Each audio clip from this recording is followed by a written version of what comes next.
2,112.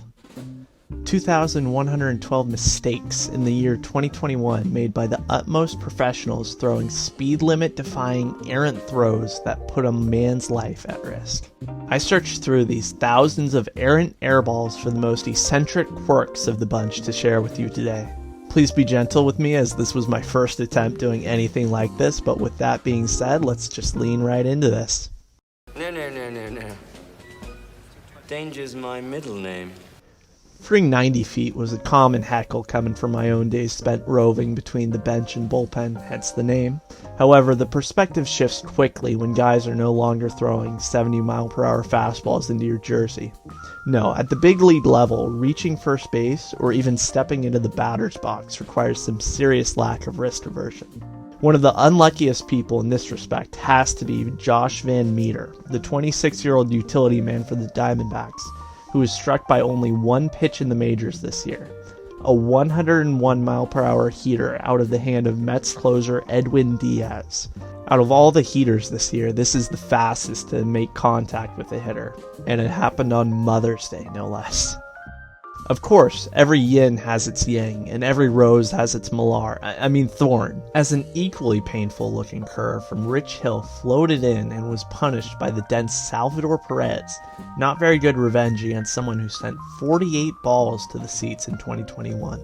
At 67 miles per hour, it was the softest hit by pitch thrown by a true pitcher. However, the true champion of hitting people with slow-moving baseballs has to be Francisco Mejia. In one inning, he set the world aflame by beating Bobby Dahlbeck, then JD Martinez.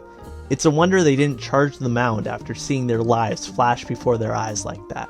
The so-called pitches came in at 39 and 40 miles per hour, with JD taking more of a punishment.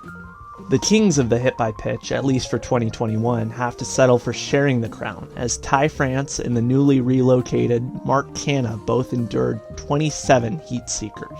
Canha in particular incited a cult following culminating in a bizarre niche Twitter account which only tweets out whether or not Mark Canha was hit on a given day.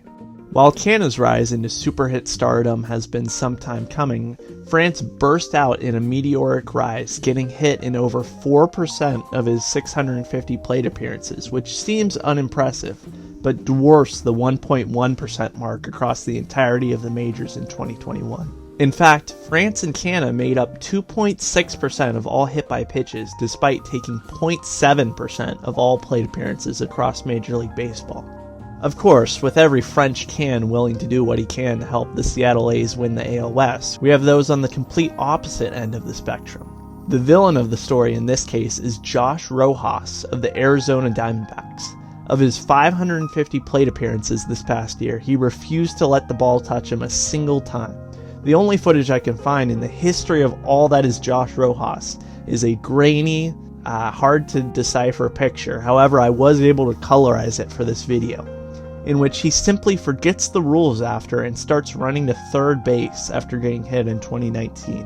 Regardless, in the year 2021, he dodged, ducked, dipped, dived, and dodged his way to keep the Diamondbacks from winning ball games. Just look at the form on his moves just to avoid getting on base. Billy Beane would not approve no matter how much he looks like a ball player. This is explanation enough as to why the Diamondbacks finished further back in the division than the number of games they won. I really think Josh Van Meter should take aside Rojo one day and really teach him the meaning of friendship and winning. One of my initial sparks of inspiration for this video is the single worst play in the entire 2021 season in my opinion, and that of many Miami sports fans. If you aren't privy to this play already, let me set it up for you. Tie game, bottom of the ninth, bases loaded, 1 out, 1-2 count. Anthony Bass throws a sinker inside the zone. Ump starts to ring him up. Chaos ensues. 1-2 coming. And the slider in there, strike three. Hit it. On the pitch. It was in the strike zone. It hit Conforto. He made no effort to get out of the way. This hit by pitch baffles, boggles, and Yahtzees me. Conforto not only leans into it, but does so in the most obvious way, and then barely gets nicked by the ball to win the game for the Mets. It's yet another reason why I believe the powers of the Almighty in New York should have their domain expanded to include more plays. This would include, but not be limited to, hit by pitch lack of dodging, fair foul within the bases, tax audits, and last but not least, check swings. You're welcome, Giants fans. It was fun. I got to make like I was notorious. Of course, any video focused on hit by pitches would be incomplete without looking at the brave men throwing the ball. In this respect, one man stood head and shoulders above the rest, and it's not Joe Mauer, no matter if the commercials say otherwise. No, the alpha pitcher is a reliever named Austin Adams, who not only outpaced all 2021 pitchers, but set a dangerous precedent with a hit batsman total not seen by anyone throwing less than 300 innings, despite A, him throwing less than 53 innings, and B, still having practically a league average ERA. This truly is the best time in history to be a hit-by-pitch fanatic. If you want to learn more about his historic season and his wipeout slider, I dropped a link in the description for SportStorm's video on it, which I highly recommend. Naturally, you'd start to wonder who his polar opposite is, the hero to combat all the violence spread by Adams. That man is none other than the Greek god of head lettuce himself, Tyler Glasnow. He refused to hit a single batter in 88 innings of work. Unfortunately, though, that is almost guaranteed to carry over into 2022, with him missing at least a very large chunk of the season. That'll make it 4 years since Glass plunked Kevin Pillar in 2018. Quite an impressive feat for someone not especially known for his control of the zone and with past walk troubles.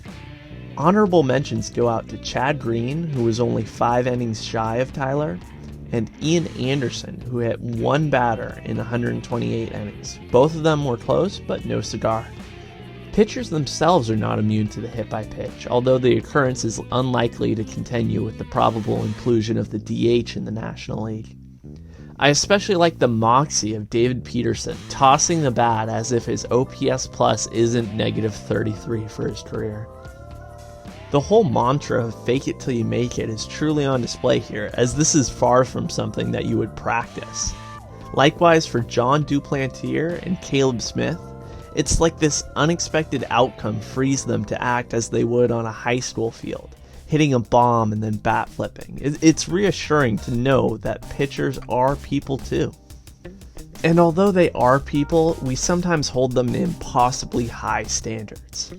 This story started as all Marlins Braves games do, with a Ronald Acuna Jr. hit by pitch. This guy likes to pitch inside. You know about the history between the Marlins and Acuna, and there we go. First pitch of the game, he gets smoked. After a single pitch, Pablo Lopez went home that day in Charlie Brown style, head down, dragging his feet with only his 5th loss to show for it. Although his day was done by the time he made it to the showers to wipe off the non-existent sweat he had worked up, he was on the proverbial rope for a run given up and responsible for Atlanta's lead. Given that Lopez had only hit batters on 0.4% of his pitches and Acuna's been hit 6 times by the Marlins in only 56 games, I really do understand the Braves' complaints here. I hope you enjoyed this video, and if you feel so inclined, brush back that dislike button and instead hit the subscribe button as if you're Austin Adams pitching to Mark Canha. In all seriousness, thanks for sticking through the video, and stay tuned for more.